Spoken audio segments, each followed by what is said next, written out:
বাংলাদেশটা তো অলমোস্ট তার একটা অঙ্গরাজ্যের মতোই ট্রিট করতো, তারা বিচরণ করতো।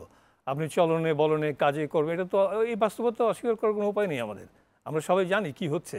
তা না হলে ভারত কেন এত এত ওপেনলি, এত উলঙ্গভাবে এই গত 6 মাস ধরে আমাদের সীমান্তে বলেন, তাদের মিডিয়ার মাধ্যমে বলেন, একেবারে এভরিবডি নো অ্যাবাউট ইট, কেন তারা এটা করছে? আমাদের বিগত পতিত সরকারের প্রধান তাদের দেশে আশ্রয় নিয়েছে এবং উনি কি ওখানে বসে কিছু করছেন না? উনি চাচ্ছেন না যে উনি ওনার দেশে ফিরে আসুক, যে কোনো ছলে বলে কৌশলে, at any cost, very natural.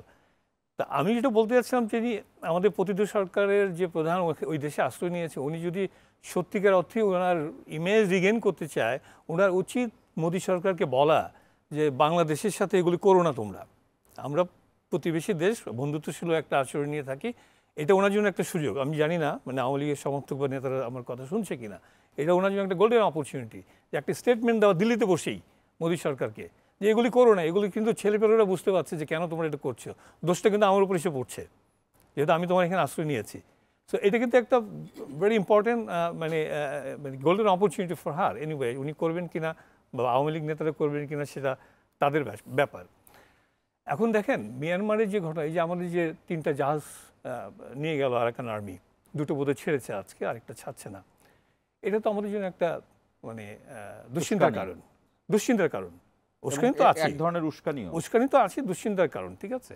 আর আমাদের ভারতের সাথে যেটা বলছেন, তারা পায়ে পায়ে ঝগড়া লাগাতে যাচ্ছে। আজকে টিভিতে যেটা দেখলাম যে 2 পাশের গ্রামবাসী এসে আপনার লাঠি বল্লম টলম নিয়ে, এটা তো গ্রামে গ্রামে যুদ্ধ হয়, যেটা গায়ে গায়ে মানে পায়ে পায়ে জড়িয়ে। তো এটা কেন করছে ভারত?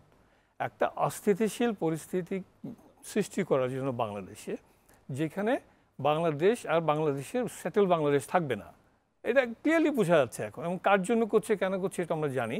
যাই হোক, এটা আমরা মানে আমি বলবো যে এখন পর্যন্ত আমরা স্টেবল থাকতে পেরেছি, এটার জন্য আমি ক্রেডিট দেবো চিফ অ্যাডভাইজার ডক্টর মোহাম্মদ ইউনূসের ভাবমূর্তি এবং ব্যক্তিত্বকে। উনি কিন্তু কোনো হইচই না করেও সামাল দিয়ে যাচ্ছে এই বিষয়গুলো। তবে এটার ডিপ্লোম্যাটিক্যালি, পলিটিক্যালি এটাকে সেটেলমেন্টে আসতেই হবে। ভারতকে বোঝাতে হবে যে এনাফ ইজ এনাফ। আমরা তো কখনো গায়ে পড়ে গিয়ে তাদের সাথে কিছু করতে যাচ্ছি না, ঠিক আছে না?